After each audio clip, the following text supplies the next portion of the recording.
Saúdo você que nos assiste com a graça e a paz do Senhor Jesus. Que Deus abençoe grandemente a tua vida, que hoje Ele possa falar fundo com você. Eu tenho certeza que Ele tem uma mensagem especial, então peço a você que continue ligado. Nós vamos ter um primeiro momento, que é o dos dízimos e ofertas, e em seguida nós vamos para a mensagem. Mas não deixe de assistir, acredito que Deus vai falar com você, tá bom? Irmãos, vamos abrir a Bíblia em Lucas, capítulo 21.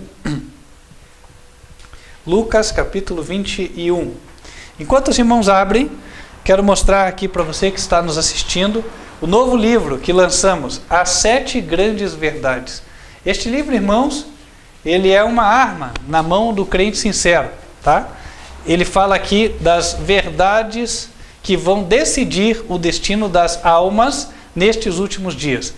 Portanto, se você é sincero, seria bom que lesse esse livro.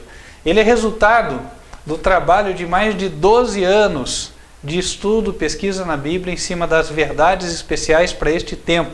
Tenho certeza de que ele vai te capacitar para enfrentar a batalha espiritual que nós temos nesses dias, tá? Não vou falar de preço agora, esse é um material oferecido pela editora, mas só estou mostrando para você saber que ele já existe, tá? Se você tem interesse, entre em contato, vou dar o e-mail, é o contato@advertenciafinal.com.br.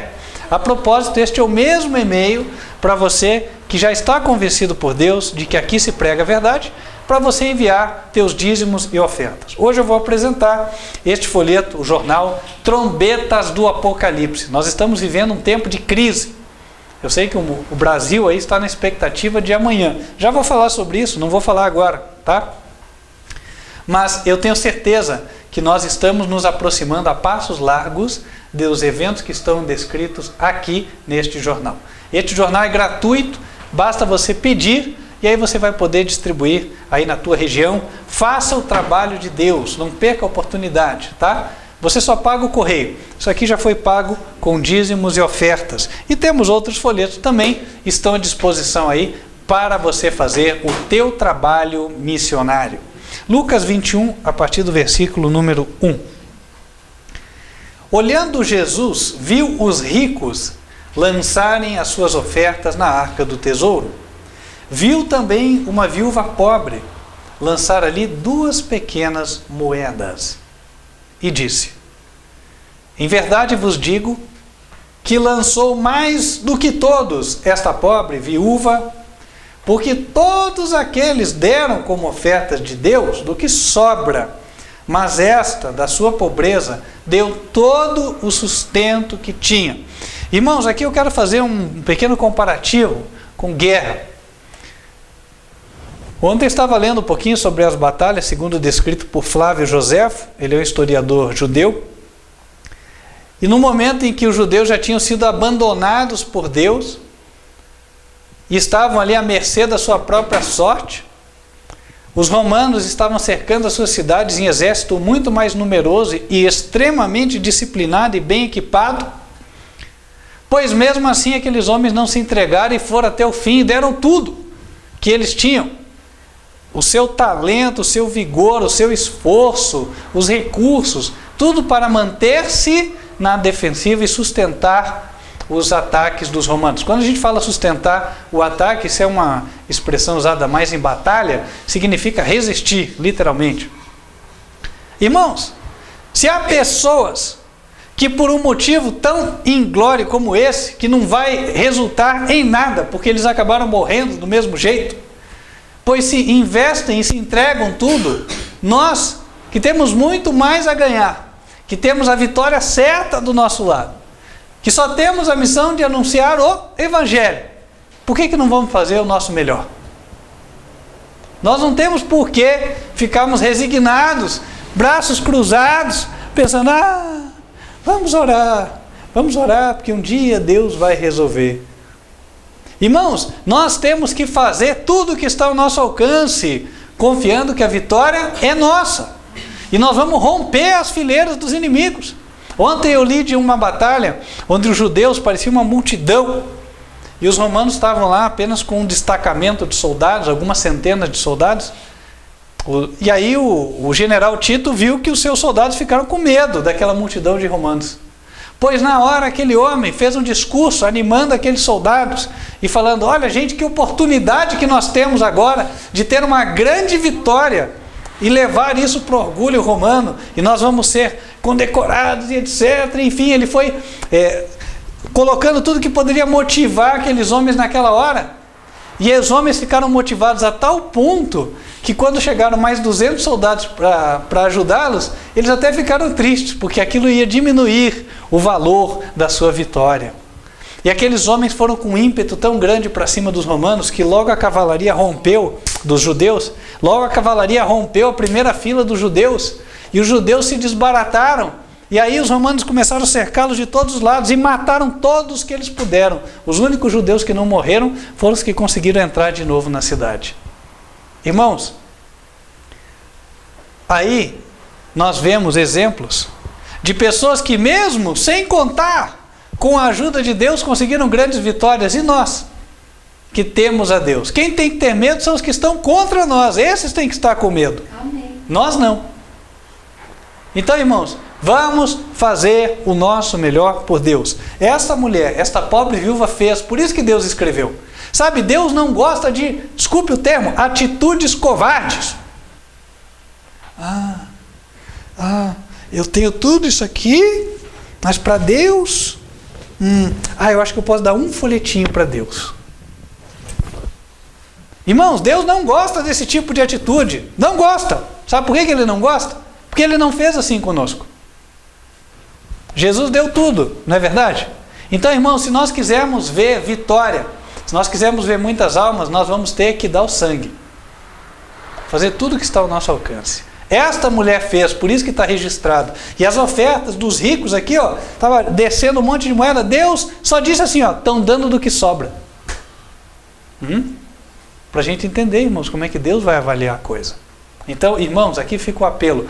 Façamos para Deus o nosso melhor. Né? Que Deus fale no coração de cada um, que cada um faça. E eu não estou pedindo para ninguém fazer nada que eu mesmo não esteja fazendo. Os irmãos que conhecem a minha história sabem. O meu patrimônio onde ficou? Na obra. Né? Onde as almas que estão aí sendo salvas e que já foram salvas até hoje, pelo trabalho que foi desenvolvido de fazem aí 12 anos. Né? Então assim, tivemos vida de rico, hoje temos vida de pobre e continuamos trabalhando. Agora, cada um tem que tomar a sua decisão. Irmãos, se nós queremos que a obra ande, nós temos que vestir a camisa, nós temos que dar o sangue, temos que ter garra, e aí Deus vai dar a vitória. Amém? Vamos nos colocar em pé. Aqueles que se prepararam poderão fazer a sua contribuição de dízimos e ofertas. E você que nos assiste, se você está convencido por Deus de que este é o ministério, esta é a igreja dele nestes últimos dias, então entre em contato, nós vamos te dizer como você pode fazer a devolução. Nosso e-mail, contato@advertenciafinal.com.br. Só para fechar, ninguém é obrigado a dar nada para Deus, porque Deus não precisa, mas Deus faz isso porque é para o nosso bem. Mais bem-aventurado é dar do que receber. Então, amém, irmãos. Vamos fazer aquilo que é para a honra e glória do Senhor e para o nosso benefício. Vamos nos colocar em pé, vamos louvar a Deus.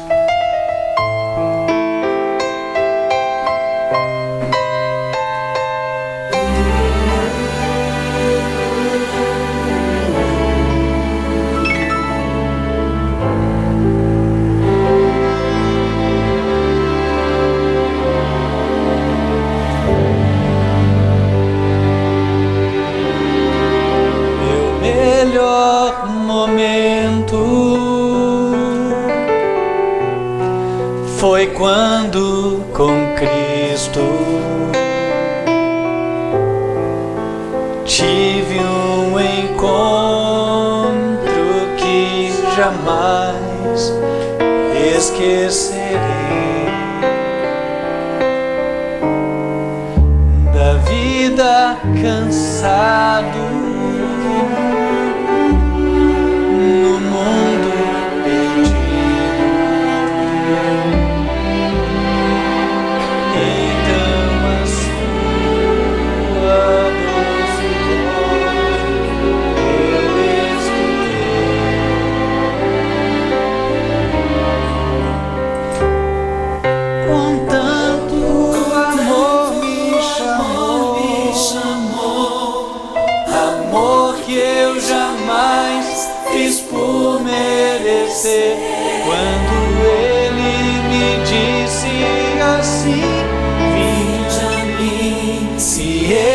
estás cansado, eu te aliviarei.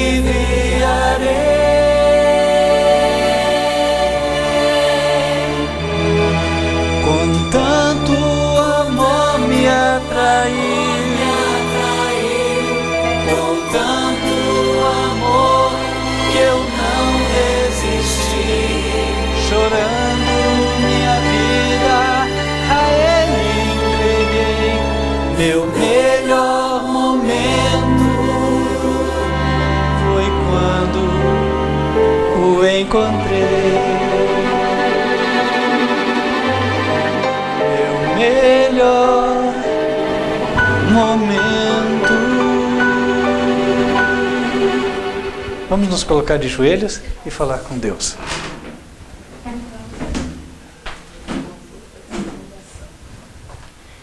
Santo e bom Deus que nos altos céus habitas, queremos te agradecer pelas bênçãos que o Senhor nos tem concedido. Amém. Obrigado pelo privilégio de poder ofertar e dizimar na tua causa. Amém. Abençoe a tua obra, Deus, que ela possa ser concluída e que o Evangelho seja pregado a toda nação, tribo, língua e povo por este ministério que o Senhor escolheu. Amém. Senhor, abençoa cada dizimista e ofertante. Amém.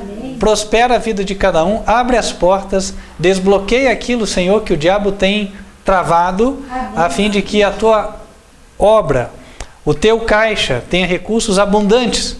Que nada falte, Senhor, para que a missão seja cumprida. Amém, Senhor. Dá também, Senhor, honestidade e sabedoria àqueles que administram, amém, sabendo que hão de dar contas a Ti daquilo que farão com este recurso. Amém. Pedimos, ó Deus, que nos acompanhe agora nesta segunda hora. Abençoa cada um que assiste, a cada um que aqui se encontra. Em especial, unja-me com Teu Espírito, para que o Senhor Jesus tenha plena liberdade de falar por meu intermédio, a abrir os olhos aos cegos, despertar os que dormem, prepará-los para pôr-se em marcha no caminho estreito que leva à vida eterna. Amém. Pedimos estas bênçãos em nome do Senhor Jesus Cristo. Amém. Amém.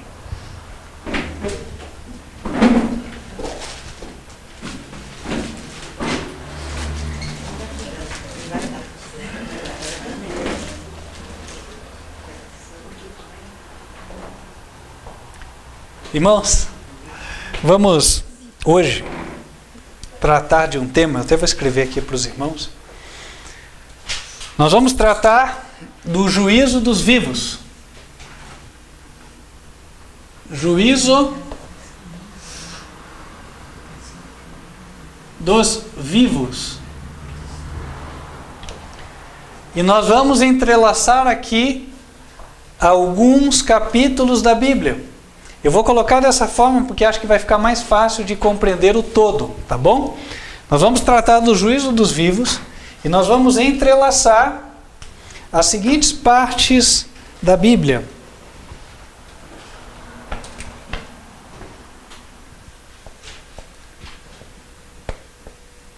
João capítulo 4.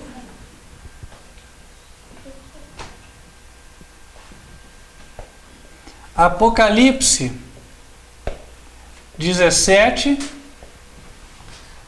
e também Levítico 16. Aqui especificamente falando do dia da expiação.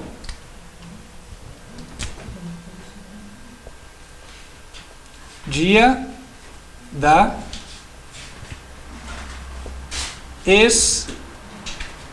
expiação. Está aqui. Ok? O que os irmãos vão escutar hoje, eu nunca vi sendo pregado no mundo inteiro. Nunca. Que eu saiba, é a primeira vez que alguém há de escutar isso de púlpito. Mas não será a última, isso com certeza. Essa mensagem é para abrir os olhos, despertar os que estão dormindo. Nós vamos começar com Romanos capítulo 15, versículo 4. Este verso é chave para nós. Diz assim, Romanos 15, verso 4. Porque tudo que dantes foi escrito, para nosso ensino foi escrito, para quê? Pela paciência e consolação das Escrituras, tenhamos esperança. Tudo que dantes foi escrito na Bíblia, foi escrito para o nosso ensino.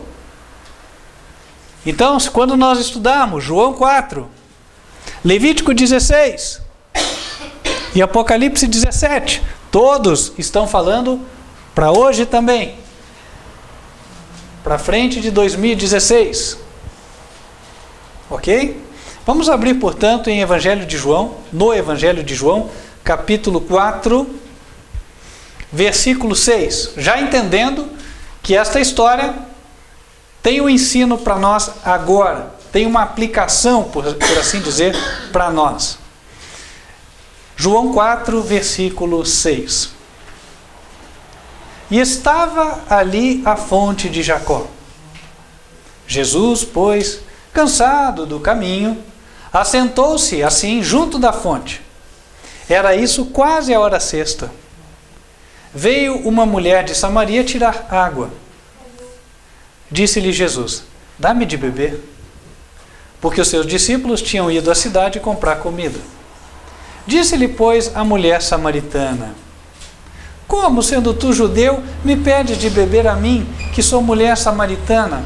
Porque os judeus não se comunicam com os samaritanos. Jesus respondeu e disse-lhe, se tu conheceras o dom de Deus, e quem é o que te diz, dá-me de beber, tu lhe pedirias e ele te daria água viva. Disse-lhe a mulher, Senhor, tu não tens com que atirar, e o poço é fundo. Onde, pois, tens a água viva? És tu maior do que Jacó, o nosso pai, que nos deu o poço, bebendo ele próprio dele, e os seus filhos e o seu gado? Jesus respondeu e disse-lhe, qualquer que beber desta água tornará a ter sede, mas aquele que beber da água que eu lhe der, nunca terá sede, porque a água que eu lhe der, se fará nele uma fonte de água a jorrar para a vida eterna. Disse-lhe a mulher, Senhor, dá-me dessa água, para que eu não mais tenha sede e não venha aqui tirá-la. Disse-lhe Jesus, vai, chama o teu marido e vem cá. A mulher respondeu e disse, não tenho marido. Disse-lhe Jesus, disseste bem, não tenho marido, porque tiveste 5 maridos, e o que agora tens não é teu marido. Isso disseste com verdade. Disse-lhe a mulher, Senhor, vejo que és profeta. Vou parar aqui. Então, eu vou escrever o que nós acabamos de ler para a gente não esquecer, tá? Jesus falou para a mulher assim,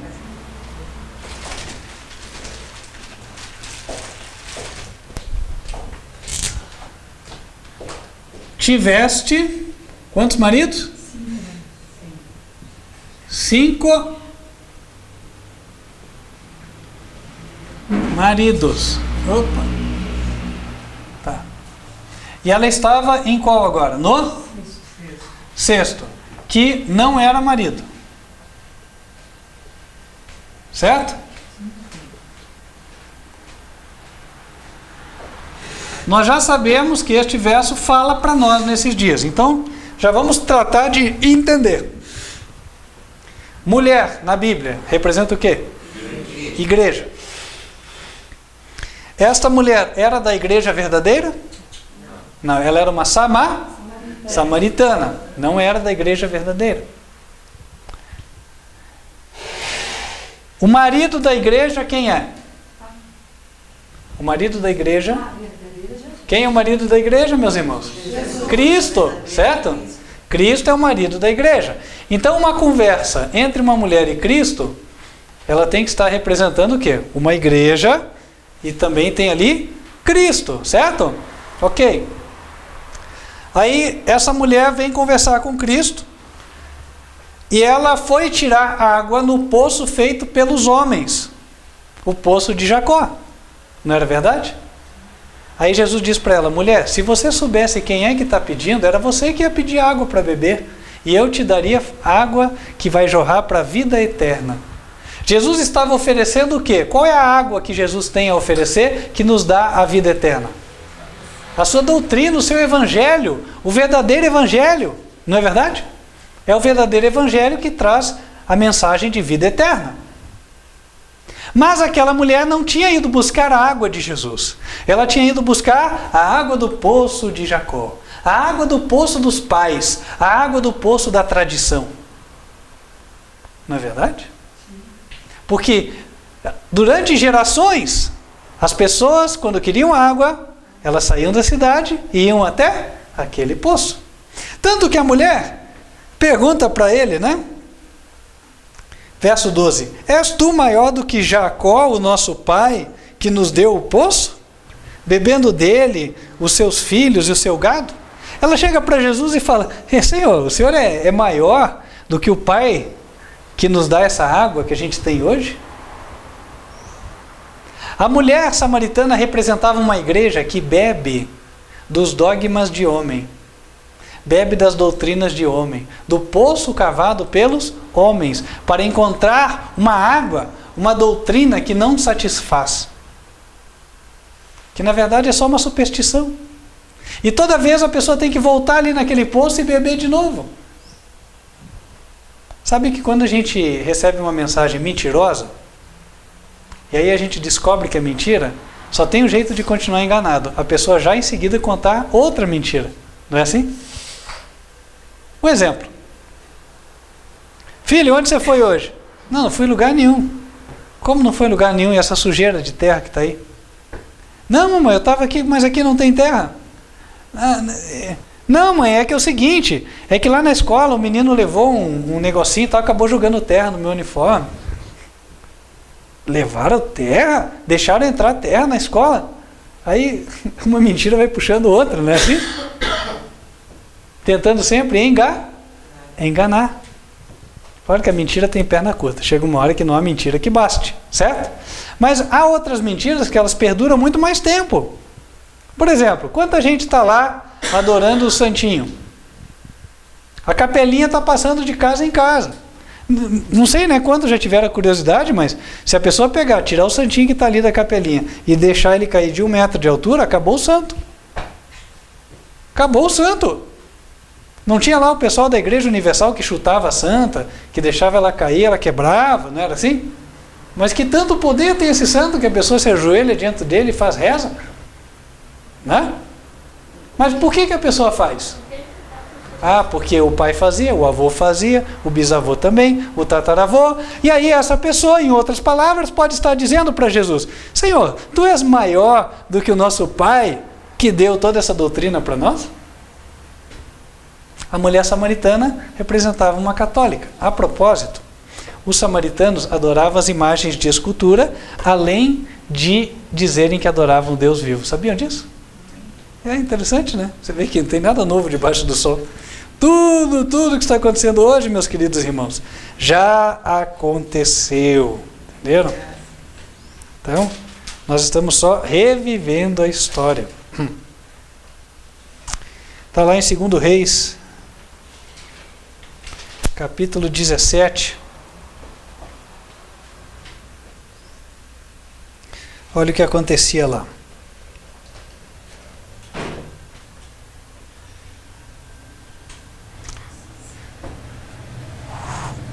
2 Reis 17, a partir do verso 27. Então, o rei da Assíria mandou dizer: levai ali um dos sacerdotes que transportastes de lá, que ele vá e habite lá, e lhes ensine o costume do Deus da terra. Veio, pois, um dos sacerdotes que transportaram de Samaria, e habitou em Betel, e lhes ensinou como deviam temer ao Senhor.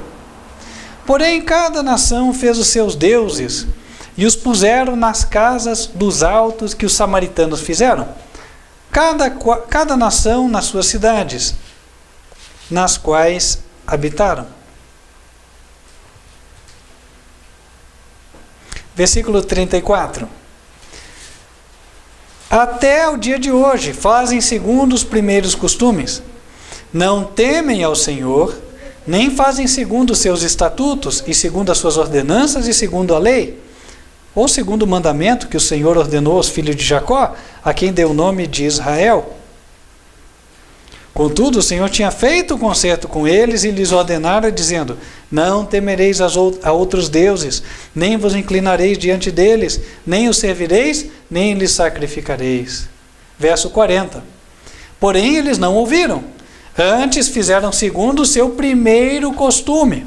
Assim, estas nações temiam ao Senhor e serviam as suas imagens de escultura, como fizeram seus pais.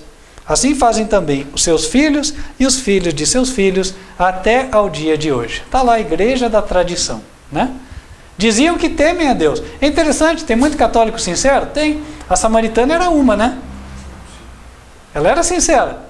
Só que ela adorava as imagens de escultura. Portanto, a samaritana representa a igreja católica. E ela era uma católica se encontrando com Jesus nos dias modernos.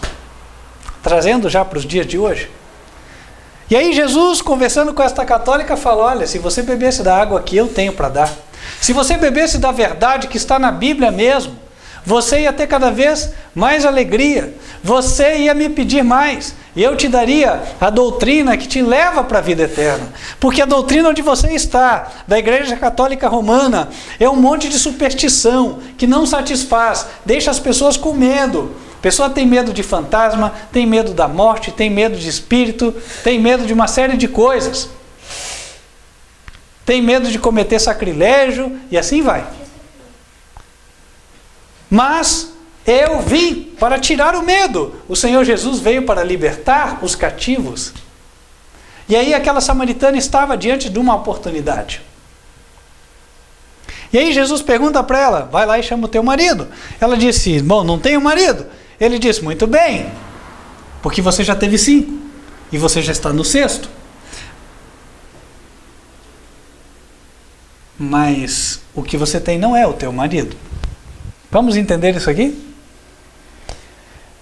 Essa linguagem, 5 já foram e 1 é, o 6º é, ela aparece também em Apocalipse 17. Inclusive, nós sabemos, Apocalipse 17 trata da Igreja Católica, né? Vamos lá, Apocalipse 17, verso 3. Levou-me em espírito a um deserto, diz o profeta. O profeta teve uma visão. E vi uma mulher assentada sobre uma besta. Verso 4. A mulher estava vestida de púrpura e de escarlata, adornada com ouro, pedras preciosas e pérolas. Quem é a igreja que se adorna com estas coisas todas? A Igreja Católica Apostólica Romana, é a mesma coisa. Versículo 6. Vi que a mulher estava embriagada do sangue dos santos e do sangue das testemunhas de Jesus. A igreja que matou mais de 100 milhões na Idade Média, Igreja Católica Romana. Vendo-a eu, maravilhei-me com grande admiração. O anjo me disse, verso 7, por que te admiras? Eu te direi o mistério da mulher e da besta que é atrás, a qual tem 7 cabeças e 10 chifres. Verso 9, aqui há sentido que tem sabedoria. As 7 cabeças são 7 montes, sobre os quais a mulher está assentada. As 7 cabeças são 7 montes. A sede da Igreja Católica, o Vaticano, fica na cidade de Roma. E é lá em Roma onde estão os 7 montes. Roma, inclusive, é conhecida como sendo a cidade das 7 colinas. Palatino, Aventino, Campidoglio, Quirinale, Viminale, Esquilino e Célio. Tem até nome as colinas. São 7. E aí, ele continuando a explicar o sentido das cabeças, ele fala no verso 10. E são também 7 reis. 5 já caíram e 1 existe. Então vou colocar aqui, ó. 5 caíram e o sexto existe. Consegue ver que a linguagem é a mesma? A linguagem é a mesma. Ó. 5 maridos, 5 caíram. Você está no sexto marido, o sexto existe. Ou seja, no comparativo de João capítulo 4, nós somos levados ao tempo do sexto. Agora, quem são esses 7 reis de Apocalipse 17? A mulher leva a besta. A besta é um poder político, perseguidor, religioso, que representa o papado. Quem não sabia, leia em Apocalipse 13, versículos 4 e 7, as evidências. A besta é adorada, portanto é um poder religioso, tinha poder sobre as nações, por isso corresponde também ao papado, que era o senhor da Europa durante muitos anos, muitos séculos. Né? Então, irmãos, voltando aqui. Quando é que os papas se tornaram reis? Porque o cabeça da Igreja Católica é o Papa, a gente já sabe. Se são 7 cabeças, são 7 papas. Dos 7, de 5 caíram, 1 existe. A contagem começa quando nós encontramos os papas que são reis. E os papas só se tornaram reis a partir do estabelecimento do país chamado Vaticano. Isso aconteceu em 1929. Tá? Então, a partir de 1929, vou escrever aqui com o verde, nós começamos a história dos 5 que caíram. Quem foram os 5? Pio XI estava no poder naquela época? Então eu vou colocar aqui embaixo, né?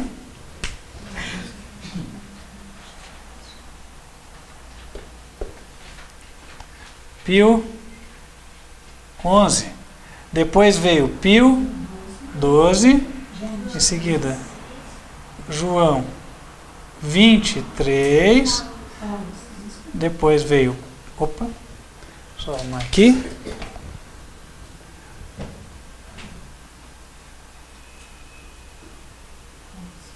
Paulo VI. E João Paulo I. Aqui são 5. O sexto existe. Quem foi o sexto? João Paulo II. Vou escrever em verde aqui.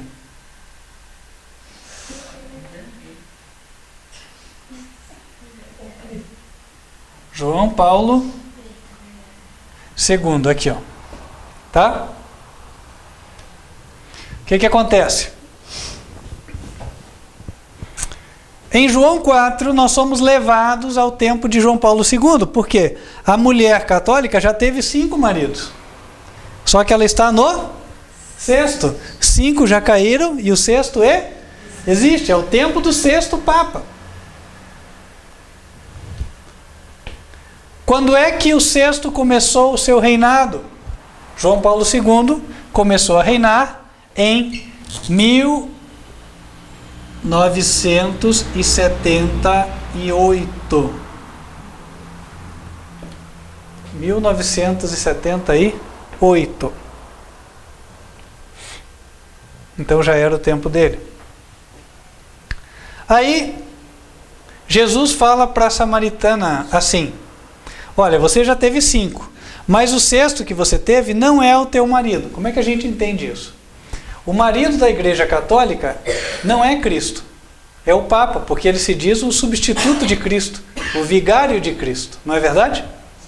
Então, ele falou: olha, você já passaram 5 papas por aí, mas esse atual não é teu. Por quê? Porque a samaritana era uma sincera. Ela estava entrando em contato com o verdadeiro marido, que era Cristo. Certo? Ok. E aí, meus irmãos, nós podemos voltar para João 4, porque sabendo em que tempo nós estamos, nós podemos tirar algumas lições preciosas para nós ali. Até aqui todo mundo entendeu? Sim. Tá claro? Irmãs? Tudo claro? Ok. Então, João capítulo 4. Nós tínhamos parado no verso 19. A mulher disse: Senhor, vejo que és profeta. E é interessante porque o capítulo é uma profecia também. O próprio relato aqui, você vê que é uma profecia. Versículo 20. A mulher samaritana, a católica sincera, diz para Jesus: Nossos pais adoraram neste monte, e vós dizeis que é em Jerusalém o lugar onde se deve adorar. Irmãos, Jerusalém era a igreja que guardava qual dia? Sábado. A este tempo, 1978, qual era a igreja que guardava o sábado? Igreja Adventista do sétimo dia. Então a mulher faz um comparativo. Senhor, vocês dizem que é em Jerusalém que deve adorar, na igreja que guarda o sábado. Versículo 21. Disse-lhe Jesus: Mulher, crê-me que a hora vem em que nem neste monte, nem em Jerusalém adorareis o Pai. Vós adorais o que não sabeis. Nós adoramos o que sabemos, porque a salvação vem dos judeus. Mas a hora vem, e agora é, em que os verdadeiros adoradores adorarão o Pai em espírito e em verdade. Porque o Pai procura a tais que assim o adorem. Irmãos, Jesus, ele nos deu o momento exato da conversa, porque ele falou, a hora vem e agora é. Quando ele fala agora é, porque chegou o tempo, certo? Agora é, exatamente agora. Agora é o tempo em que você não vai mais poder adorar o Pai, nem na igreja de Samaria, portanto na igreja católica, nem na de Jerusalém, portanto na adventista. E por quê? Cadê a prova material? A matéria nisso? Claro que há. A matéria é a seguinte: em 1980, a igreja adventista do sétimo dia, que originariamente adorava só o Pai, estava lá nas suas crenças, no seu livro do ano, ela votou na sua reunião mundial, chamada Conferência Geral, feita em Dallas, nos Estados Unidos, ela votou que a crença oficial da igreja seria agora em uma trindade, não seria Deus o Pai, seria Deus o Pai, Deus o Filho, Deus o Espírito Santo. E isso aconteceu no ano de 1980. Portanto, a conversa de Jesus com a samaritana, ele fala, agora é o tempo em que você não vai mais poder adorar o Pai na igreja adventista. Isso aconteceu em 1980. E para ninguém falar assim, o problema é que ele tem alguma coisa contra essa igreja, aí já achou um jeito de falar mal. Porque assim, o diabo é sujo, né? Sempre traz. Pois nós já vamos dar a vacina contra essa frase mentirosa, tá bom? E a vacina é muito simples, meus irmãos, vocês já vão ver. Nós vamos chegar lá. Espero que todos consigam entender. Irmãos, então Jesus está dizendo, a partir de 1980, não mais se pode adorar o Pai na igreja adventista do sétimo dia. Segundo a Bíblia, quantos deuses existem? Um só Deus. 1 Coríntios 8, verso 6. Para nós existe um só Deus, o Pai. O próprio Jesus falou que só o Pai é Deus. João capítulo 17, versículos 1 até 3. E Jesus disse que ele não é Deus, ele é filho de Deus. João capítulo 10, versos 29 até 36, tá? Mas continuando aqui. Vamos lá para João 4, na sequência.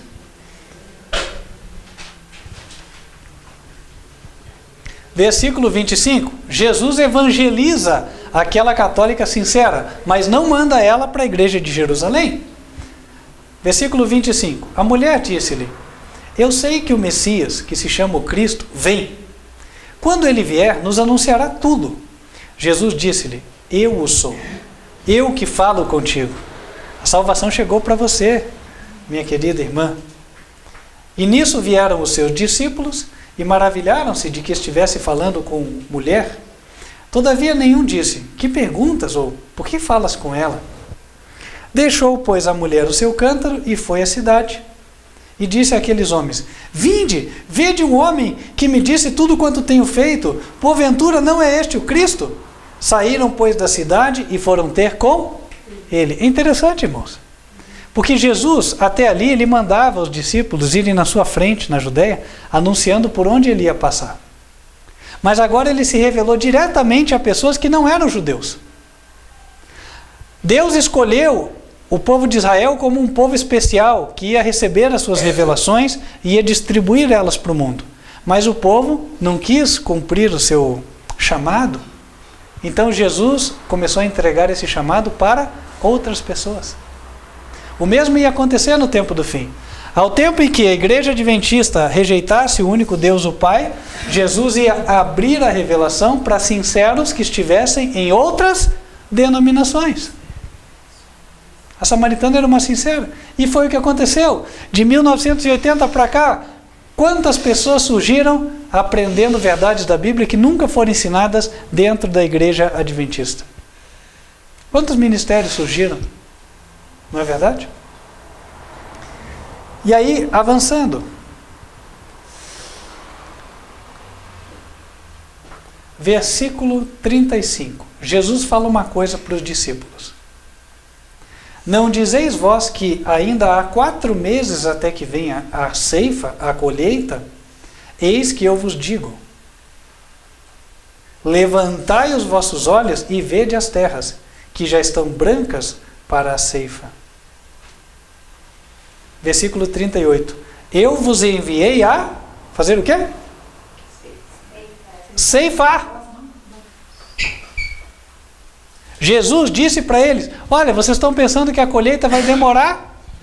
Pois já chegou a hora da colheita, eu estou mandando vocês colherem. Irmãos, a ceifa, a colheita, ela representa a colheita de almas no tempo do fim. Quando Jesus falou, por exemplo, a parábola do joio e do trigo, ele estava se referindo ao quê? A parábola do joio e do trigo estava se referindo a pessoas, certo? Tem pessoas que são joio, tem pessoas que são trigo. E agora Jesus quis dizer para eles: olha aí, gente, olha essas pessoas aí, elas são como trigos brancos, os trigos estão maduros, eu mandei vocês pregarem para elas, porque vocês vão colher. Eu mandei vocês colherem. E o que a colheita representa, meus irmãos? Abram em Apocalipse 14.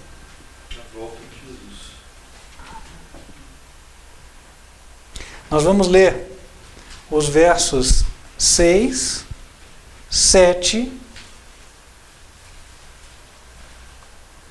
14 e 14 a 16, tá? Versos 6 e 7. E vi outro anjo pregar, voar, o mensageiro pregar, voar pelo meio do céu, e tinha o evangelho eterno para o proclamar aos que habitam sobre a terra, e a toda nação, e tribo, e língua, e povo, dizendo com grande voz: temei a Deus e dai-lhe glória, porque vinda é a hora do seu juízo, e adorai aquele que fez. Agora, versículos 14 em diante. E olhei, e eis uma nuvem branca, e assentado sobre a nuvem, um semelhante ao filho do homem, que tinha sobre a cabeça uma coroa de ouro, e na mão uma foice aguda. E outro anjo saiu do templo clamando com grande voz ao que estava sentado sobre a nuvem: lança a tua foice e cega, ou seja, colhe. É já vinda a hora de colher, porque já a seara da terra está o quê? Madura. Os trigos estão brancos. É a mesma expressão usada em João capítulo 4. Entendem? Jesus falou assim: olha, os campos já estão branquinhos. Eu mandei vocês fazerem o quê? Colherem. Em que tempo que Jesus estava? Vamos trazer para os nossos dias. 1980. Em 1980 ele fala assim: olha, chegou o tempo da colheita. As almas da terra já estão maduras para a colheita. E como é feita a colheita? Ora, anunciando a mensagem. Você pode ver que primeiro ele fala a mensagem, né? Apocalipse 14, versos 6 e 7. Ele dá uma mensagem ali e depois ele dá o símbolo de alguém colhendo. Quer dizer o seguinte, à medida em que a mensagem foi chegando, foi havendo a colheita. Porque a colheita é o seguinte, eu decido se eu aceito ou se eu rejeito a mensagem. Se eu aceitar a mensagem, eu sou um trigo, eu fui colhido. Mas se eu rejeitar a mensagem, eu sou o quê? Um joio, ou melhor, uma uva que vai ser pisada no dia da ira de Deus. Entendem? Eu decido o que eu vou ser. E a partir de 1980 começou, portanto, esta época de colheita. E a época de colheita, irmãos, o que ela significa na prática? A gente leu no verso 7. Qual era a mensagem? Dizendo com grande voz, temei a Deus e dai-lhe glória, porque vinda é a hora do seu juízo. Começou o julgamento. E junto com essa mensagem veio o restante, né? Adorai aquele que fez. Quem é o Deus Criador? O Pai. Jesus é o ajudante de Deus na criação. Neste sentido, ele é o Criador. Não existe a trindade nesse verso. Bem claro que não existe a trindade. Esta é a mensagem do primeiro anjo de Apocalipse 14. Ou seja, irmãos, a partir de 1980, Deus mandou esta mensagem. E esta mensagem começou a correr. Primeiro na Adventista e depois no mundo. E esta mensagem está dizendo o quê? Adorem o único Deus. Faz sentido? Sim. Faz, porque no momento em que a igreja rejeitou a adoração ao único Deus, Deus manda ressoar a mensagem para adorarem o único Deus. Faz todo sentido. Deus quer restaurar a verdade. Mas ao mesmo tempo que essa mensagem chega, o juízo também chega. Porque a mensagem diz, chegou a hora do juízo. Quando os vivos serão julgados, irmãos? A resposta está aí. A partir de 1980, o juízo dos vivos já começou. Ah, mas como assim? Como assim? Deixa a Bíblia responder. Nem vou responder isso. É a própria Bíblia que vai responder. Evangelho de João, capítulo 3.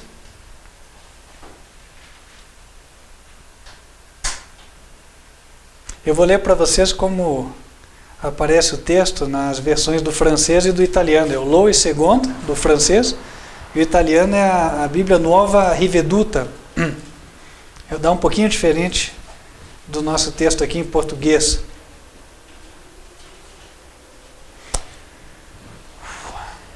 Versículo 17 em diante.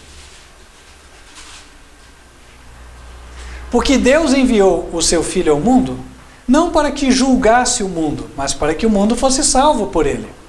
Quem nele crê não é julgado, mas quem não crê já está julgado, porquanto não crê no nome do unigênito Filho de Deus. Já vou explicar isso melhor. Verso 19, ênfase. O juízo é este, o julgamento é este, que a luz veio ao mundo, e os homens amaram mais as trevas do que a luz, porque as suas obras eram más. Qual que é o julgamento, irmãos? A luz chega, a mensagem chega, mas a pessoa rejeita, então ela está julgada. Ninguém vai ser julgado por ter sido mal. Mal todos nós fomos. Todos nós precisamos da graça de Deus, não é verdade? Mas as pessoas serão julgadas porque rejeitaram a luz. A luz vai chegar para todos. É que nem a barata, né? Quando você acende a luz de casa, o que a barata faz? Corre para debaixo do armário. Ela não gosta de luz. Então, irmãos, a luz veio ao mundo, mas existiram pessoas que odiaram a luz. Existiram pessoas que odiaram aqueles que pregam a luz, que fizeram tudo para apagar a luz. E essas pessoas selaram a sua própria condenação. A mensagem de Apocalipse 14, ela vem para salvação e também vem para juízo, ao mesmo tempo. Para salvação daquele que a aceita e para juízo daquele que a rejeita. Irmãos, nós estamos vivendo num tempo muito solene. E agora que vou fazer um pequeno comentário. Os ímpios aí estão em ansiedade e apreensão, ou planejando amanhã saírem às ruas, pelo que vai acontecer no país. Irmãos, nós estamos vivendo diante de um dilema muito maior, com consequências muito maiores, que é o que decide o destino eterno das nossas almas.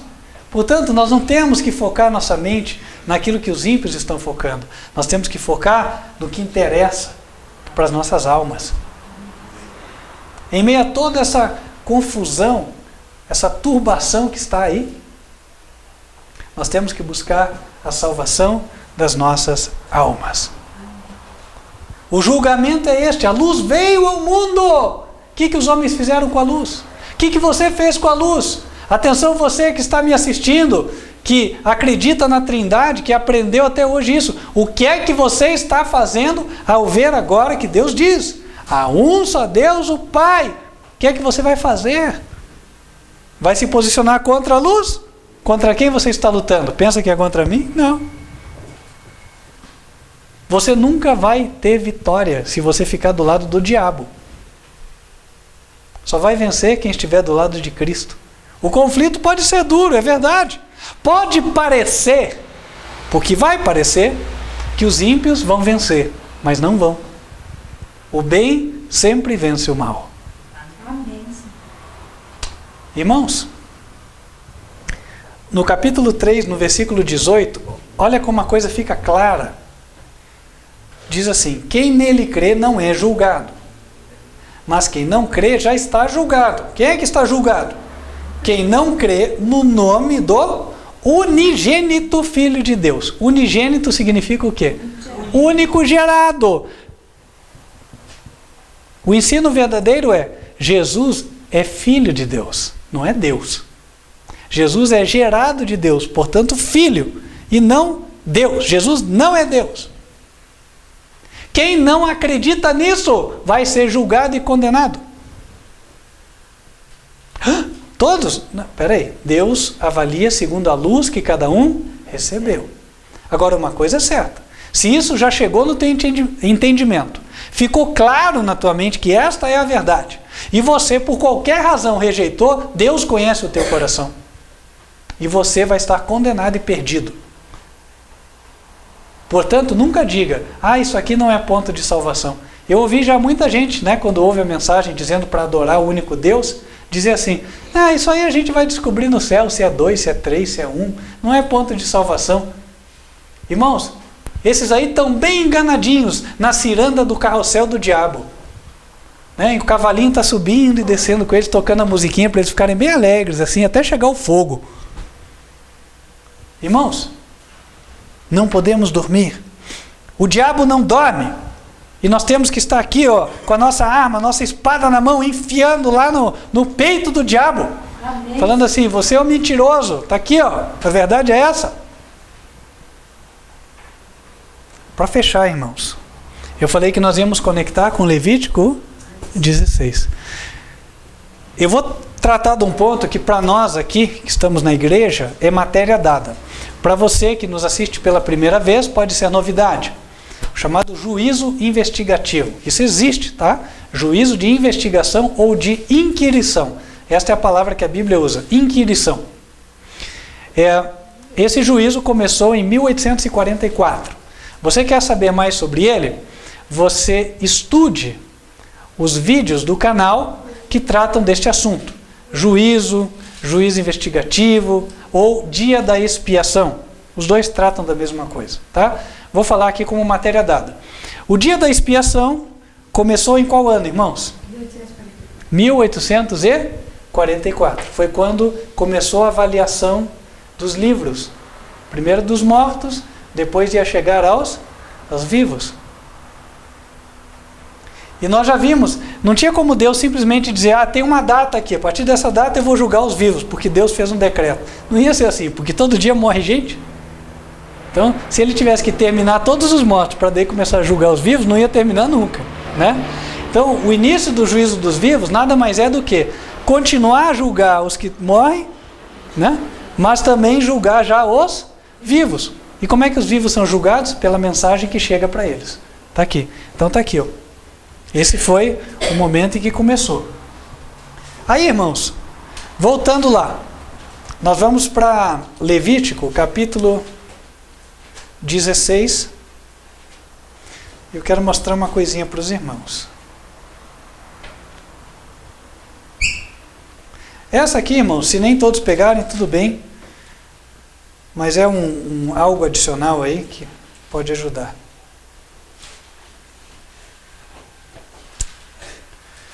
Levítico 16, versículos 29 até 31. E isto vos será, disse Deus, por estatuto perpétuo. No 7º mês, aos 10 do mês, afligireis a vossa alma, e nenhuma obra fareis, nem o natural, nem o estrangeiro que peregrina entre vós. Porque naquele dia se fará expiação por vós, para purificar-vos, e sereis purificados de todos os vossos pecados perante o Senhor. É um sábado de descanso para vós, e afligireis a vossa alma. Isto é estatuto perpétuo. E o sacerdote que for ungido e que for sagrado para administrar o sacerdócio no lugar de seu pai, fará a expiação. Então, irmãos, deixa eu pegar aqui. Tem um computador que eu acho que tem uma informação interessante. Mas vamos lá. O que interessa aqui do que a gente leu, tá? Dia da expiação tem a ver com o juízo, nós já falamos. E esse dia era comemorado numa determinada data do calendário bíblico, tá? E essa data, ela era, ali diz assim, no mês 7º, certo? No dia 10. Então, no dia 10 do 7, isso aqui é o calendário bíblico, para ninguém se confundir. Bíblico. Aí ele disse que isso era um estatuto perpétuo. Todo ano chegava esse dia do mês, por exemplo, esse ano caiu numa segunda-feira, mas Deus falou, para vocês vai ser sábado. Comemorem como sábado.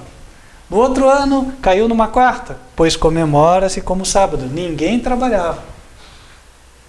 E todos os anos comemorava-se como se fosse um sábado. Para que isso? Irmãos, tinha uma razão, não tinha? A razão sai, se a gente aparece, se nós estudarmos um pouquinho a história. Deus também mandou eles comemorarem o dia 15 do primeiro mês como se fosse sábado. Era logo o dia depois de matarem o cordeiro da Páscoa, né? Matava-se no dia 14 e no dia 15 era sábado. E durante quase 1000 anos eles fizeram isso aí. Mais de 1000 anos. Aí veio a época em que o verdadeiro cordeiro foi morto. Verdade? Quando é que o verdadeiro cordeiro foi morto? Em qual dia da semana? Sexta-feira. E o próximo dia foi? Sábado. O cordeiro, Jesus, foi morto no dia 14 do primeiro mês, tal como os judeus sempre comemoravam. Tanto que no dia em que Jesus foi julgado, os judeus não entraram no pátio de Pilatos para poderem comemorar a Páscoa, diz a Bíblia. Então, no dia 14 morre o cordeiro, Jesus. O dia 15 foi sábado semanal. Ou seja, todos os anos os israelitas comemoravam o dia 15 do primeiro mês como se fosse sábado. E aquilo era uma profecia para eles entenderem que no dia em que aquilo se cumprisse, no dia em que o verdadeiro cordeiro fosse morto, isso seria numa sexta-feira. E o dia 15, que seria o dia posterior, seria sábado. Tanto que em Lucas a Bíblia fala, era grande aquele dia de sábado. Eles chamavam grande sábado porque, além de ser o sábado da semana, coincidiu como sendo um sábado cerimonial. Era o sábado que eles comemoravam todos os anos, né, e tal. E é interessante, aquela festa do primeiro mês era chamada festa de começo de ano. Ela representava uma primeira parte do plano da redenção.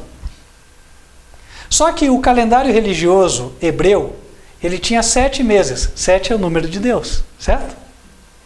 Então, no 7º mês, estariam as últimas cenas do plano da redenção. As coisas que aconteceriam nos últimos dias da história da Terra. as coisas que aconteceriam nos nossos dias.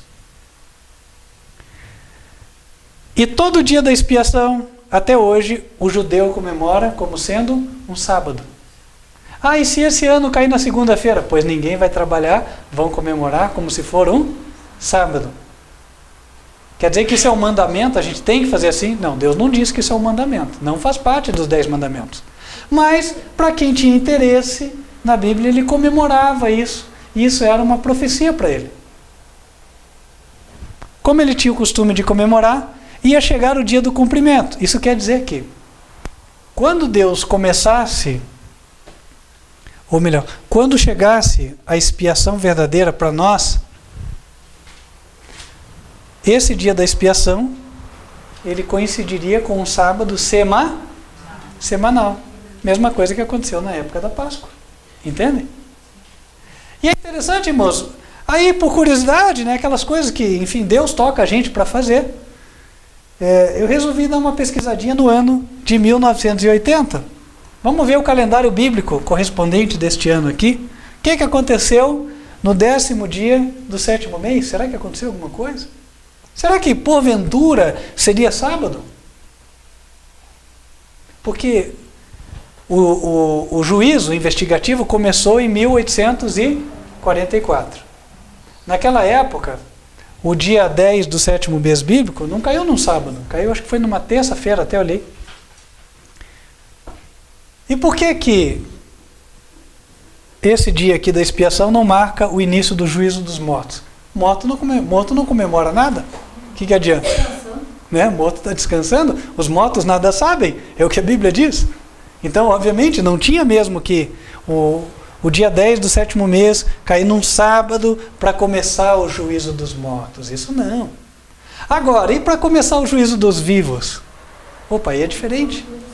Né? Porque os vivos não estão descansando. Pelo contrário, os vivos têm um inferno a evitar e um céu a ganhar. Para os vivos é muito importante saber. Correto? Porque isso interessa para a vida eterna deles. E aí, meus queridos irmãos, eu fui pesquisar. O dia 10 do 7º mês do calendário bíblico, em 1980. E esse dia, ele foi o dia 18 de outubro.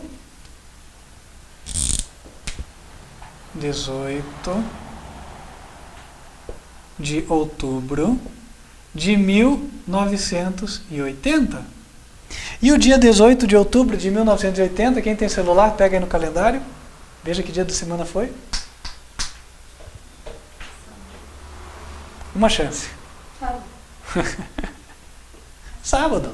Foi um sábado. Ou seja, o dia da expiação, que sempre era comemorado como um sábado, ele foi efetivamente um sábado semanal.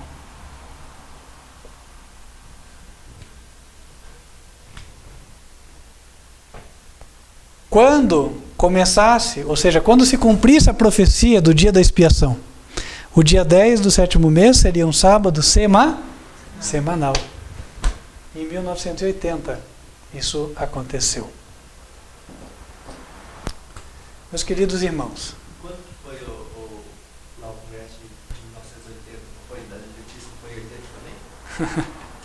Bom tema para pesquisa, Cândido, né?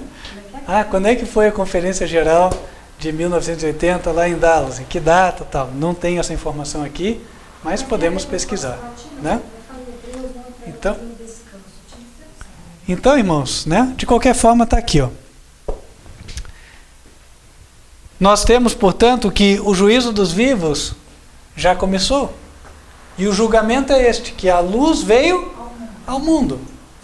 Mas os que foram condenados amaram mais as trevas do que a luz, porque as suas obras eram más. Portanto, que ninguém mais engane vocês com essa história de que, essa mensagem contra a Trindade não tem nada a ver, não.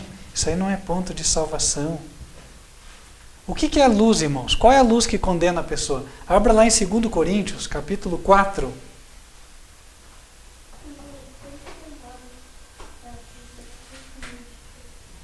versículos 3 em diante. Fantástico isso aqui, viu? Mas, se ainda o nosso evangelho está encoberto, vamos lá, 2 Coríntios, capítulo 4, a partir do versículo 3.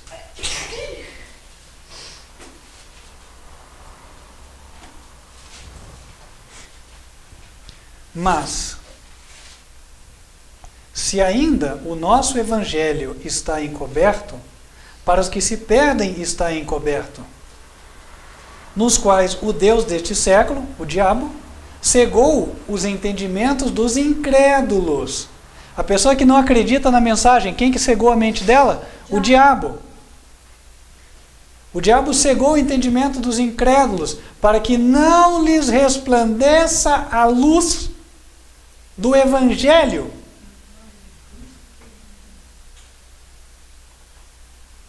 Verso 6.